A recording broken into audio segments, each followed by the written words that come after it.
My name is Michael Guyette, publisher of the Lead Lag Report.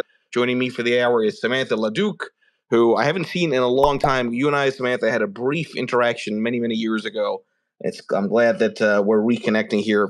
Introduce yourself here for the audience, Samantha. Who are you? How'd you get involved and interested in markets? And what are you doing with LaDuc Trading? All righty. And yes, that interaction was actually in New York City, a CTA conference. Oh, my goodness. That was probably 7-8 years ago. It was a long time ago. I had a lot more hair on my head back then. Well, nice to talk shop with you again. Yes, I'm Samantha LaDuc. I'm founder of LaDucTrading.com, and I very much just kind of share my insights on volatility and money rotation. I like to predict price action across global equities, so currencies, commodities, interest rates. I'm not alone in what I do. I actually kind of fashion myself a macro to micro analyst, educator, and trader, but I have a full trading desk. So I'm not alone. I have a wonderful macro advisor head, Craig Shapiro, who is actually a longtime client and hedge fund manager. And he helps our institutional clients kind of operationalize how to manage and position for sector rotation mostly, but also in help retail clients that are interested in kind of interpreting the macro events of the day. I do the same, but I do it in front of a live trading room where I have live trading room moderators and a whole desk of experts that just basically share full-time their analysis. I have literally 9 contributors from futures to commodities. I mean, we're talking pure oil traders to advanced option traders. And these are folks that have been with me for a while, so I can definitely testify to their excellent analysis and customer care. And long story short, we have basically this service for retail and institutional across our Discord product, my Fishing Club product, and our Macro Advisor Edge institutional product. So thank you very much for this invite to talk about market views. I love the that all over your site you mentioned fishing. Let's go fishing, and which of course goes to that whole idea of give a man a fish, he'll eat for a day. Show him how to fish, he'll eat for a lifetime. Talk through what motivates you to try to educate others, because I think a lot of people in this field, they think about it only from the perspective of their own P&L. But it takes a certain type of personality to want to actually educate others so that they grow their own accounts. Well, I think it's very much this kind of mom edict in me that I really want to help folks not position just bullish or bearish, but risk reward. So I really am looking at risk events and where to be risk aware. But my specialty is in timing volatility as it relates to an asset class, not VIX per se. So really using intermarket analysis, for which you and I have a lot in common there. I mean, that is my secret sauce as it relates to timing inflection points, right? So what I want to do is take this solid kind of generalist view from macro to intermarket to technical, throw in some quant and some fundamental and some sentiment, and create this understanding of the market in my language. And then what I help clients do is understand the risk reward of a particular position, and not just on a particular stock, but on a particular time frame. So the education that I do is not in teaching options or teaching macro. I do a lot of client engagement that's custom in my live trading room. But this is very much focused on helping them understand why something is moving, where I see it moving, because of my kind of ability to, I think anyway, scan and synthesize market moving news. So that's a short duration, right? And how it impacts most definitely swing and trend positions. They're very different timeframes. And I heard you say one time, so much infighting in Twitter would be resolved if folks would just qualify their timeframes, because everyone defines the time frame differently. It's a personal, it's a personal experience, right? My chase is, a few days, swing a few weeks, trend a few months, but everyone has a different definition of time frame. So what I'm trying to do is basically identify and help clients manage their risk reward depending on their time frame. A lot of the infighting would also, I think, be resolved if people actually knew what the hell they were talking about. I mean, that's a whole nother conversation. But the point about time frame and volatility, I think, is interesting to think through here, because I'm with you, right? So I always make it a point that risk on, risk off is about conditions favoring lower volatility in the case of risk on, or conditions favoring higher volatility in the case of risk off. And that you can argue really there's only, asset classes that benefit from high volatility or asset classes that benefit from low volatility. Everything else is variations of the same concept. You and I also both know that there's this concept called volatility clustering, meaning that we can argue about volatility over the long term, but the reality is volatility does tend to be very focused over very short term time frames, independent of asset class.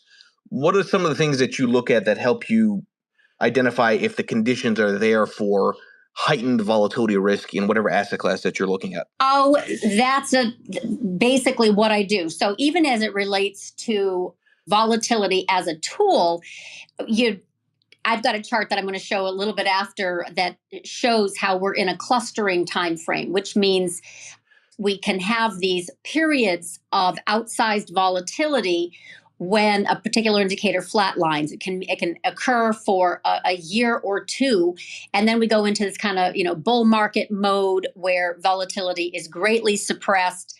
And and obviously we have a regime change right now, which is Fed hiking, and that's not the only macro reason, but we definitely have, in my opinion, hit that threshold where I can see some outsized volatility coming in as an instrument, which of course means volatility reprices everything, and timing that's very, very key. But in the meantime, waiting for that type of trigger, which is event driven, right? Very much so.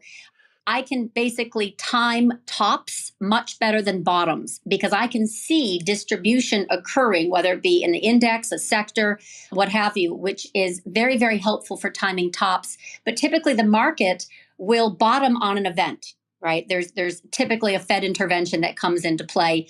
And right now we don't have that, but we have other sentiment, macro intervention, which is Bank of Japan, I'm going to contend. We're going to get into that, I hope. But the interim of waiting for volatility to do something totally wicked awesome, I will focus on sector rotation. Now, I know you do a lot of that as well. It's really kernel of the corn as far as I'm concerned. Sector rotation is the reason for positioning in swings that allow for covering short, or like in this recent momentum thrust that we've had, for sure, off of the January 5th, I would say, low. And this is really, it's still in play. So I actually want to put this chart that I have in drafts out into the world and see if that will resonate. Did I do it already? If you want to tweet that out, then I could share it at the top of the nest. Exactly. All right. Yep. And by the way, I do want to hit this regime change point is really important, and I only mention that because I'll share the chart in a second. I'm of the mindset that you're going to see more volatility thrusts. So you're going to have these melt ups, or whatever term you want to use. I use that term, and then very large declines, and then melt ups. And I say that only because if you look at, in particular, what happened with quantitative easing 3, the distribution of returns for U.S. markets became much more like a normal distribution. You tend to have what's known as fat tails in market dynamics on the left side, meaning you tend to have larger declines, then you'd have advances.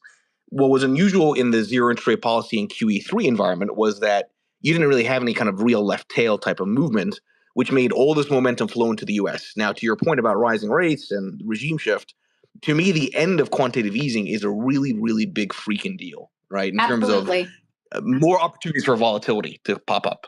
No, there's no question. And in fact, I'm trying to grab that chart right now, which is separate from what I just sent. What I just sent is basically how I'm helping clients identify when we're going to have, call it a short duration regime change, which is value to growth and growth to value. So based on also net buying and selling, which is that distribution and that I happen to follow very, very closely for clients, that triggered the only bullish chart that I had was a net buying indicator on January 4th, Wednesday, before a big surge higher in SPX and the rest on the 6th, which was Friday. And then Monday came in and we just obviously took off to the races, especially with a much weaker CPI. And I had warned that was a deflation impulse coming in. Dollar would continue to pull down with yields, and that would help buoy all the stock and, pent up demand, if you will, in pushing this Santa Claus rally from December into January. So we had that. So this to me is a rotation. And I've put that chart, a bunch of charts actually, on the Twitter feed that you kind of see where I started on January 5th and worked all the way up to, this past Friday, how this rotation is still in play. But big picture, if you look at it, you pull out, you zoom out, not on a daily time frame, but a weekly and a monthly time frame, you can clearly see it's but a blip in a rollover from growth to value. So just let's back up a little bit. I had a very, very strong call back in November, December, January. So we're talking January 2022. And I posted that and I shared my letter, my predictions for the year, that NASDAQ would underperform. The 13-year outperformance would end and growth to value rotation would continue because I had been very bullish from summer 2020, where I had this things over paper theme. So fast forward, we obviously had a very strong push higher in energy and also in value cyclical plays. We had a crash in bonds and stocks, with especially NASDAQ pulling back. That was all, honestly, intermarket analysis charts that kind of gave me that confidence that we we're going to have volatility come into the space. But it was also macro, right? So we also had that regime change. They removed the word transitory, referring to inflation back in November of 2021. And then boom, oil shot up from 65, crude shot up from 65 to 130 by March, which was also, that call that I had. All of this really is the macro and the intermarket and technical trying to time when volatility is going to enter an asset class. And I think there's no difference of basically using the macro as a narrative, which right now is, yes, we have a regime change, but the market's still very excited right now, right? And now they're trying to pull forward this narrative of a pivot pause by the Fed. I think it's very different. So first and foremost, I think it's a growth rotation, as my charts, indicate. But I also think it's but a blip, and we still have one major leg down in tech before it's safe. And that was basically my 2023 predictions, which was, is it safe? And I still don't think that we have the lows in for the market. But right now, the bulls are getting very excited on this rotation, thinking it's going to stick. And I don't. I think it's going to be a fake breakout and a fast failure. So I'm actually aligned very much with that. And it's true if you just look at a very simple, Russell growth, IWF divided by Russell value, right? In the last 3 weeks, it's been about growth. It's been about tech. It's the oversold bounce everybody's been hoping for and waiting for. I think it's still kind of early, right? Meaning that it can last for maybe a few more weeks. But I'm with you. There's probably still another wave lower. And part of my thesis this year relates to this idea that I think at some point you're going to have some kind of credit event. And that you referenced it yourself, sort of the event is, the bottom when the Fed kicks in or does something. And I say that because now it's becoming more clear to me as I do this research. A lot of the new bond issuances roll over next year, right? All the cheap money, all the cheap debt from COVID rolls over in 2024. If markets are a discounting mechanism, they would see that in advance, 9 months usually on average, which means you probably do have some kind of, another wave lower. Now, the question becomes, if you have another volatility spike in equities, how does this one play out? I'm of the mindset that becomes more like a classic, risk off deflation pulse, long duration treasuries kick back in. But that, to me, is, I think, where the next real play is going to be beyond this drift higher that we're seeing. So right now, this rotation higher in momentum, which I honestly just see as a rotation higher of short duration nature. We are not done going down in tech. Again, this is my intermarket analysis. I could be wrong. So far, it's worked really, really well to follow it from a zoom in to a zoom out perspective. I'm sticking with it. It is, however, very dangerous still for treasuries, in my humble opinion, because even though we're having this deflationary impulse, right, yields pulling back with the dollar, and I still see lower for dollar, even if we have a wee bounce, I can still see Dixie heading down, breaking 100, overshooting to 98 before circling back up. And all of that right now is seemingly bullish risk assets. This is in large part because of Bank of Japan. So I have to go to this event risk on Bank of Japan because I know this is more focused on the Fed, but I think the 25 basis point for, next week is pretty much baked, right? Another one, and then pause. And it's going to be interesting because I think that pause that the Fed will talk about will time potentially with Kuroda's exit. So I don't think there's going to be any change in yield curve control announced by Kuroda over in Bank of Japan. But as you know, there's a big correlation between yen and gold and bonds, right? So when Bank of Japan came in on October 21st, and it just happened to be live in my trading room, so it had hit a particular key level, happened to record it live, so that's also on my YouTube channel. But the fact is, it hit a level, and then immediately Friday during regular trading hours, when folks in Japan were sleeping, they came in with a massive yen intervention to basically backstop their bonds. So that continued. So the dollar yen carry trade has fallen from, $152, $51 all the way down to this kind of 127 area. And I contend that's not done. So this pullback timed beautifully with a dollar pullback, right? And as the dollar pulled back, gold also got lit with the yen. Bonds stopped going down. Stocks were, also supported, although we haven't had a massive FOMO rally. We've definitely had that safety to go back in risk assets for momentum. And it didn't hurt energy anything at all. Energy's been chopping sideways, big sideways chop. In big picture, also with the indices, if truth be told, right? So I think that Bank of Japan event, October 21st, was a big deal, and it triggered this short covering, big picture, and pulled down the dollar and the yields, and has continued with their widening of their yield curve back in early December. And now Kuroda's going to leave, and then we've got March 20th.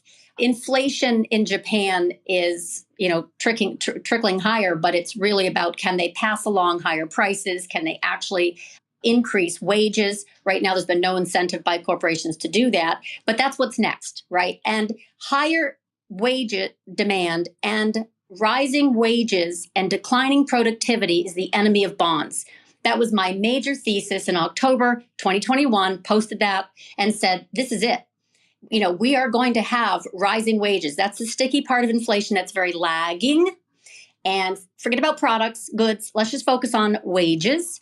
And I did a post that was entitled "Deflation of Wages, ended with COVID." And that was basically how the bond crash came to be. I believed very firmly that it was the enemy of bonds, and sure enough, that came to fruition. So I'm seeing what's going to happen in March with the 20th around there. So until then, I still don't see a lot of drama in the market. I see a lot of choppiness and sideways, and everyone's getting all bulled up. And I just see this as a short-term momentum thrust that will likely turn into a fake breakout and a fast failure. And treasuries, unfortunately, as strong as they may be for, better risk reward, because you're getting paid to wait in some cases, I don't think that they're going to outperform. I think I have a particular level in ZB, which is T-bond futures, of about 135, and I think they're going to get rejected solidly. So I still have lower stocks and bonds as my baseline bet for this year, but timing is key. Yeah, and I would add that I'm actually with you on the short-term dynamics for treasuries during this period, because it's like, oddly enough, the market's acting reflationary, right? Which is a word that's weird to say in the context of high inflation, but you look at discretionary against staples, right? That's leading after a very severe decline. Utilities weak, that's consistent with reflationary behavior. Even lumber, even home builders, right? All this stuff, at least on the margin, very short term, is all saying reflation. So that should, and I'll tell you candidly, I hope that happens, right? If the move higher in equities were to persist, okay, so you capture some of that as treasuries are selling off, then you load up in treasuries for hopefully the return of the flight to safety trade. You can have a pretty big year if you happen to get those two big trades right. But to your point, the timing is really tricky. The timing is tricky, especially with the March event risk by the Bank of Japan coming in, and also that whole concept, which I'm behind anyway, of buy the rumor of a pause, sell the news of a pause. So I think those are going to kind of come together in the spring, and markets, right? They're going to front run that. They're going to smell it and start to front run it. They may not see it yet. Market doesn't know it yet, but there's so much bullish. I love watching sentiment. I really, really do, right? We now have this quote unquote deflationary impulse from the CPI print that was much weaker, 7.1 to 6.5 headline. And I don't even care, because the sector rotation matters to me even more. But the whole concept that we would have this softening was baked in, and then that pulled down yields and dollar to basically support this momentum rotation. But I'm still of the opinion that we're going to have this peter out. Earnings recession is not done. Peak valuations, that already triggered. I've got a chart that I put in the Twitter, so you can show that one, which is my gap SPX. That was very, very much, and by the way, it's on a monthly, right? So that's very much a trend tool. I do all 3 time frames. Running a live trading room, lots of chasing, right? My bread and butter is swing trading, and that's a few weeks that can last a few months, but trends are my friend. I want to know the direction of these sectors so that I can then, cherry pick the stocks inside that are strongest, relative strength. And that's my whole working backwards from the goal. And I really do see this potential of just petering out. And I don't have any evidence yet, even in my, earnings assessment, which I posted, like I said, on the monthly. It shows gap SPX rolling over. Peak valuations clearly in Q1 of 2022, so a year ago. Peak earnings were June 23rd. I wrote about that. And now, as EPS estimates, they are falling faster than sales. Profit margins are compressed. And as healthy as many companies seem to be holding up in their equity prices, underneath the surface, that one chart shows me very clearly that as a bear, I do not give up. It has turned over. It has rolled over. And the risk reward is to the downside in this repricing of equities based on earnings weakness. So I put out a post where I said, if you're bullish on energy over tech, you have to be bullish on value over growth. And if you're bullish on value over growth, you have to be bullish on emerging markets over US. Now, I'll tell you that this emerging market theme for me is a big one from a multi-cycle perspective. Now that QE is done, now that zero interest rate policy is done, I'm curious to hear your thoughts on if we're maybe, at least I hope, and this is my bias, admittedly, if we're maybe in a cycle where there's a lot more momentum potential outside of developed markets, because that's been an interesting parallel to the post-tech wreck from 2000 2002 and then into the great financial crisis. If you look at 2000 2007, energy was the leader. Value was outperforming growth, and emerging markets were the place to be. So I'm going to go back to what drives my macro to micro, and that's event driven. So in the case of Bank of Japan coming in on 10/21, October 21st, 2022, it was very much a focus of mine that the dollar yen had reached a very strong yearly, resistance level, and looking for an excuse for it to pull back. And then boom, same day they did that yen intervention. And it was very clear that it was going to come down, and that was going to, put some weakness in the dollar. And it did. And the weakness in the dollar put a bid in emerging markets and everything else. And immediately after, like I'm talking 2-3 days, maybe not even, China, okay, everyone was saying China's uninvestable, but China came in and literally ordered their state banks to stem the sale of stock, the selling of stocks, and buy up stocks, right? And then they did this a massive amount of fiscal stimulus and support for the real estate developers that were obviously belly up, and it went very clearly, okay, it's time to chase K-Web and the Chinese ADRs and the rest. And I know lots of fundamentalists will point to the fact that, they were just cheap, but it was really a macro-driven event that lit a fire under the short covering folks who had been printing dollars by shorting anything China related. And it's also interesting in a sentiment standpoint where you heard everybody talking on Bloomberg and the rest where, okay, China's uninvestable. And then boom, right in the kisser, they literally turned and went up 100% because China ordered state banks to stem the sale of stocks selling off. So in the same way, the gilts, right, did their event and then got backstopped. And I just think that this dollar pullback of size, what is it, 13% in 2 months, is the reason for the season in all kinds of things, right? In emerging markets as well as China, Japan, the whole thing. Just look at the DAX. It looks beautiful. It just looks absolutely beautiful. It's a dollar trade. So what happens when the dollar reverses higher? Right now, it's not a threat. So it has stabilized. If you are a dollar bear, then you are very excited about opportunities abroad. Quite simply, you're also excited about the greater earning retention power of mega cap companies, corporations having tailwind instead of headwind like it was. So you're bullish stocks, you're bullish countries, equities globally. I don't feel that way. I feel like in the same way, China's going to turn the corner again and they're going to take those profits off the table and we will have a distribution event, a sold to you event. So I don't consider this a trend reversal. I consider this a very durable swing trade higher because the dollar has pulled back. That's it. It's completely dollar motivated. And when the dollar stabilizes and starts to move higher again, that will be a very good signal to short global equities. Until then, the trend is your friend, and it's obviously weakened. Just for the remaining minutes or so, everyone, please make sure you follow Samantha LaDuc. You can check out her service at LaDucTrading.com. I'll retweet her pin tweet on that. Just if you're curious on that, I encourage everybody to do that. Follow her. Again, if anybody wants to come up and ask questions, don't hesitate to click on that bottom left mic request button. And I will, again, have this as an edited podcast under that Lead Lag Live banner. Let's go for a question. I'm going to give it, best attempts to answer this because I'm not a quant, but I follow quants. And this zero DTE is definitely, I call it destination till empty, is given a bad rep on retail, but it's actually been proven that it's very much hedge funds. So they're getting more sneaky, and that means they are driving the boat as it relates to the zero DTE mania.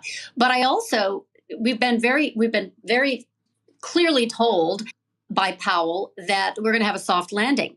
So come hell or high water, they're making sure that we don't have these, I believe, this is, manipulation, conspiracy theory, if you want to call it, but I'm not really. I'm talking about this balancing act of growth, right, where we have 50-year low unemployment and still falling unemployment claims against higher interest rate regime. So it's very much that balance, I believe, also. And then add to it the fact that we really have had a massive amount of dollar swaps that have been taking place between central banks.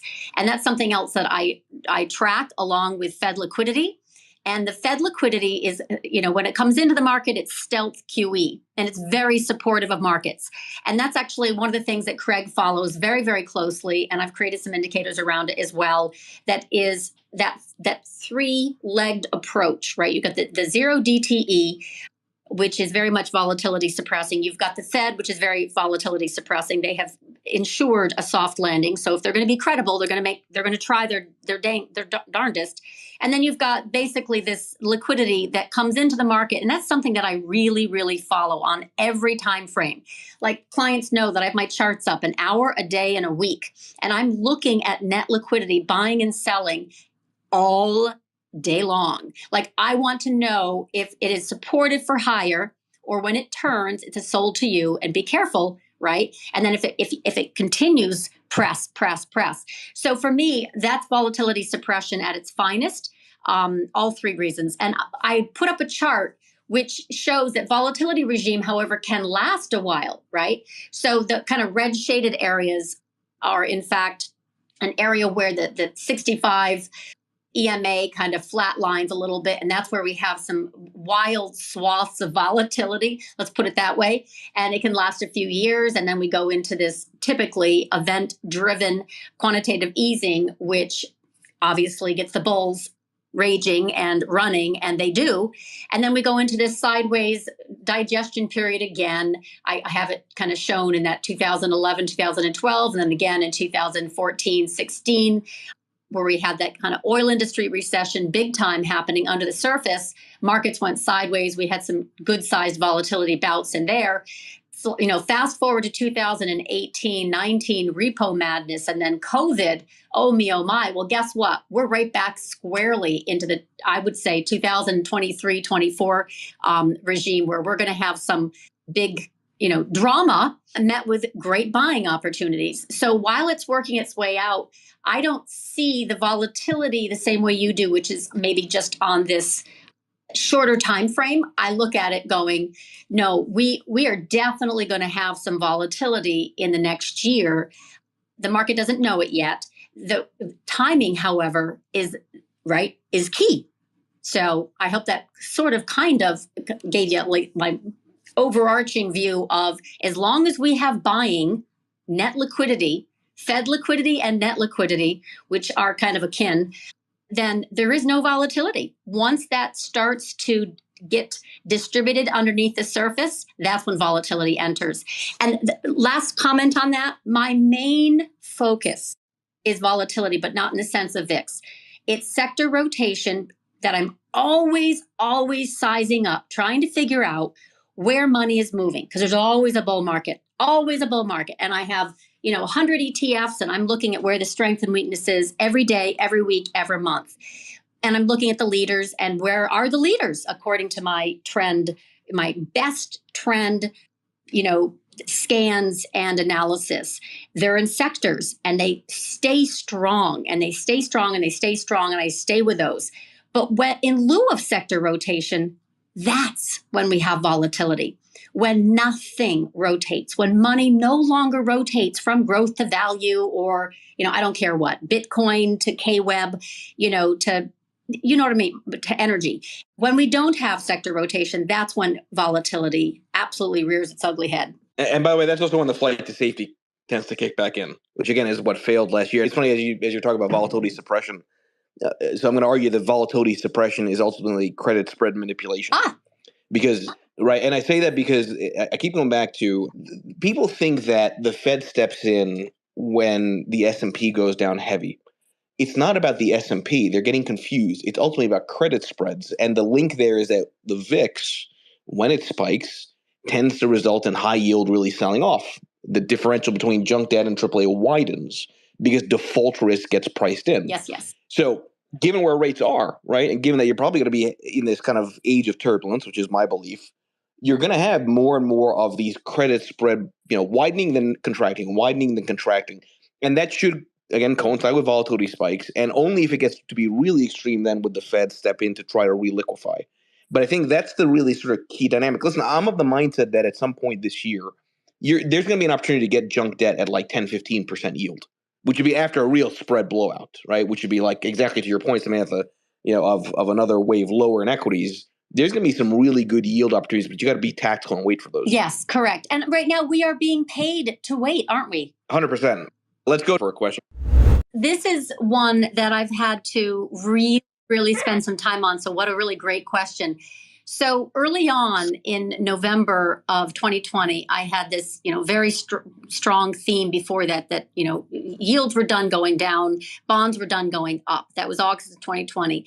And so it was a really nice move in energy through 2021. It outperformed. It was great, where, a lot of the growth stuff just petered out or fell hard, right, from that February 2021. But what was interesting to me is oil did not get up and get going. And I have to go back before I go forward, because that was my whole thesis back in March of 2021, oil as the inflation hedge. And if you have followed me for a while, I do this in capital letters, right? Like it was a really big theme of mine. But oil didn't take off until the Fed removed the word transitory from inflation back in November 21. And then it went boom, right literally doubled. So since then, we know about suppression of oil. Talk about volatility suppression. I don't think there's been an equally coordinated effort to suppress the price of oil. But oil was basically my inflation hedge. The energy plays did extremely well. Oil and nat gas energy plays as my trend trades for clients. But oil, obviously, once it broke 93 on a weekly, it just continued down. And we had, of course, the SPR releases, which helped to suppress the price of oil, no question, into the midterm elections. Everyone was extremely curious if that was going to pop up like a daisy after the elections. It did not. It has stayed suppressed. And we can go through and kind of look at the reasons. China coming online.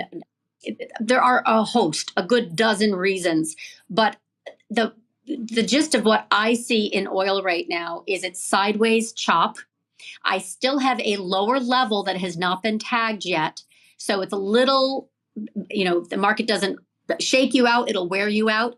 I still see $65.65 monthly support that I've been waiting for crude to tag, and it still hasn't gotten there. Nat gas has reached my levels, but crude most definitely hasn't. And it's very tough to trade. There's just not a lot of benefit right now from a directional trade in oil, especially with this short-term kind of deflationary impulse with yields getting pulled down. The lower dollar has done nothing to support that commodity. It's done wonders for copper and gold, right? So I would say that, and I go over it every single day with clients, where's oil today? And it's really just going sideways. So I wish that there was, a better answer for you, but I am still waiting for a low to come in for WTIC around $65. And I think it will get very strongly defended. Until then, it's an exercise in frustration. I do not think it is easily tradable except on a very short duration. Oil and gas companies are a lot easier to trade. And I'm an options trader, so I prefer that anyway. But I wish I had better news for you on, the oil trade. But I think it is right now very low risk reward to trade oil bullish despite yields falling. And my whole thesis, literally since summer of 2020, has been oil as an inflation hedge. Well, right now we're having a deflationary impulse, just doesn't matter. That's an excellent question because literally I remember opening up my trading room and the very first chart I looked at was UNH. And I'm like, this space of the safety, right, and defense and healthcare plans in particular look absolutely ready to roll over. And if that is the case, then that's going to give more credence to a potential momentum oversold short covering rally, right? And I, again, do not believe tech is done going down, but these quote unquote bear market rallies can be vicious. And literally UNH and Humana and Cigna, they rolled over on point, on key. So yes, there was this rotation out of, and I wouldn't call it necessarily a rotation as much as profit taking. So I really expected actually profit taking to kick in for XLE, given we're talking about XLV, because so many are holding out in the outperforming healthcare plans and devices and other defensives, and of course, defense contractors. And then boom, the selling picked up in earnest. So that's what I mean by they come in very quick. They are long and strong until the new year. That's the January effect. They take their profits off the table. I really thought it was also going to include XLE. I even talked about it on a CNBC interview on December 1st, going XLE and the diamonds, I think, are going to pull back. They're extremely, they're cooked. And I think we need a little bit of a profit taking first part of January. Well, we got a little bit in the diamonds, but we got nothing in the oil and the gas sector. So I think this is weakness in the healthcare group. But as you know, it has been stronger than bear's breath. And I do have concern that we have broken out of the trend on the short term because they see this, the grass is greener over with all these mega cap tech plays being quote unquote cheap. So We'll see how far they go, but right now they have broken trend. And it surprised me how quickly they did the profit taking in this space. But I don't think this momentum rally is going to have much legs. So I'll be watching this closely to see if it gets supported in the healthcare plans. Because they are trend following plays and very widely held, I have very particular levels that they need to break and close below for me to really give up the ghost on that space. I think right now it's a pullback because we're having a momentum short covering rally that has lasted since basically January 5th. So it's too early to tell. In all honesty, I need another month. I need another few weeks at least to get through this month. The COVID sell-off was actually my really, really strong kind of claim to fame because I saw that happening underneath the surface for a good month. So there are divergences that I follow in my intermarket analysis. And when something is really, like right now, the breadth is much, much stronger than, or the movement, if you will, than the price action. That's a divergence. It will converge. So in general, I am expecting the breadth to weaken, not price to catch up. I'm talking across the board. So this is just a short covering rally. COVID, that crash, which was very much, for me, very, very clear. Clients can attest. I did this every single day. I could see nothing but selling. And March 10th, everyone's like, buy this, buy this. Nope, I saw nothing but selling. We did not stop selling until the Fed came in on that, post March quarterly options expiration, period. End of point. We had solid selling all the way down. So everything got sold, right? And even gold and dollar, it was collateral damage at one point. So everything was hit. That's what I mean by in lieu of sector rotation, there will be volatility. So right now, the path that we've had is a gentle bear market, even if Nasdaq 35%, it was still one of those situations where it was all contained. It was all very controlled. We didn't really have forced selling. It was a beautiful sell-off, actually. So now people feel like a controlled demolition.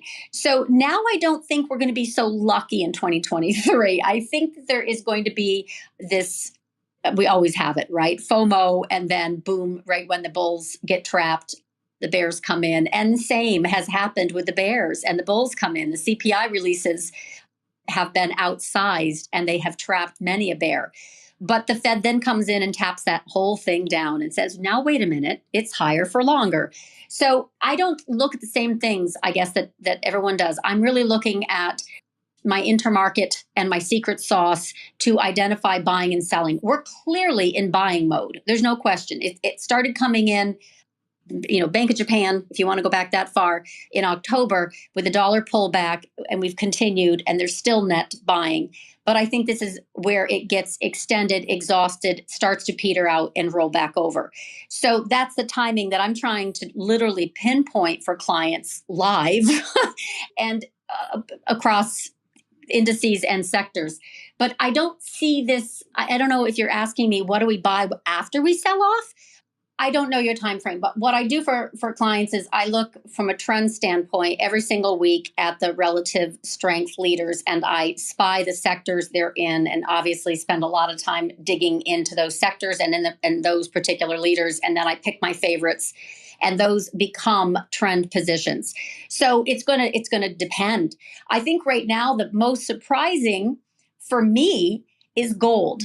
And I know we're going to talk about that anyway, right, Michael? But I have to tell you that when GLD was, 154, and there's lots of reasons to be excited about gold in this new regime, but I was, as an inflation or a deflation hedge, whatever, it's risen despite real yields going higher. But the long and the short of it was, this is just a swing. It's just a swing, 164, 174, but that's it. And then it filled the gap last week all the way up to 180. And we're talking about GLD, but continuous contract. You can take a look. It was extremely strong, and I think we have the potential, obviously, for a little pullback. But it's going to get strongly defended. If anything, I was shocked to find last week, after 3 months of tracking this from the Bank of Japan, recommending this long with yen and bonds, that it has triggered a trend trade. I'm very particular about my trend trades, right? Swings, they last, but then they have this, they resumption of the trend, right? They can go right back into a protracted downtrend. I think that's what's going to happen with a lot of these momentum plays. But gold has actually triggered a trend long. Exactly when I think it's going to pull back for a short duration, but I think we're going to see, strangely, and I hate to say this because I think it's getting a little consensus, and I hope that this pullback is fierce actually and chases all those late bulls in gold out. But I think the next pullback in gold is going to be very strongly defended and move very strongly higher. And I am not a gold bug, and I have not had any interest in gold for a while. So that's actually my biggest surprise of late, is getting behind the thesis that trend in gold will likely have legs this year. Let's go to the final question. Again, everybody, please make sure you follow Samantha LaDuc here on Twitter and check out her service as well. So first I want to share with you, I'm tweeting right now my dollar views literally, or I should say technically. So I'm always going to look at the macro like you just summarized really well, right? But I also see it as a dance. And I also see it as very much event driven with macro events, as I mentioned and highlighted the Bank of Japan. So technically speaking, I showed you 4 charts that I just posted on Twitter. One is of a daily, right? We've come down and broken some trend line. We're, hovering right above $100. We're still weak sauce though. I am not bullish unless it can get back above 106. What's going to drive it there? That's most likely not going to come until probably March timeframe. I showed even, pulling out in time, more indicators. We're right back down, as you mentioned, right? We've come back down to that kind of 2016 high. We overshot it, in fact. It was a very sharp pullback, again, since the Bank of Japan intervention in October. So I'm not seeing this done. If I pull back even more into a kind of multi-year approach, you can see the cycles, right? Gold tends to kind of cycle higher over 5 years and then dump, and then chop sideways violently and then move higher and then dump, and then chop sideways violently, move higher. And then now we're in this sideways digestion. It really, this dollar milkshake, which by the way, I'm a fan, is not right now. We have to base and stabilize before we can move higher and much higher. So I don't know if it kind of is more of a technical review, more of an intermarket review, but I would say that the dollar movements, depending on your time frame, right? Short duration, it's lower dollar is considered a tailwind for equities, so it's risk on, and vice versa. Recently, it's been very much in tune with the rising yen, and yen outperformance was not expected on anyone's bingo card this year, except for me. That's my number one macro mover for this year, actually, is higher yen. And then I think this is going to be played with for a little bit because there's so much at stake, right? We just have massive energy costs that have also come down tremendously, allowing the growth narrative to pick up speed in large part because of a falling dollar. And they work hard to keep that, I think they keep that under control.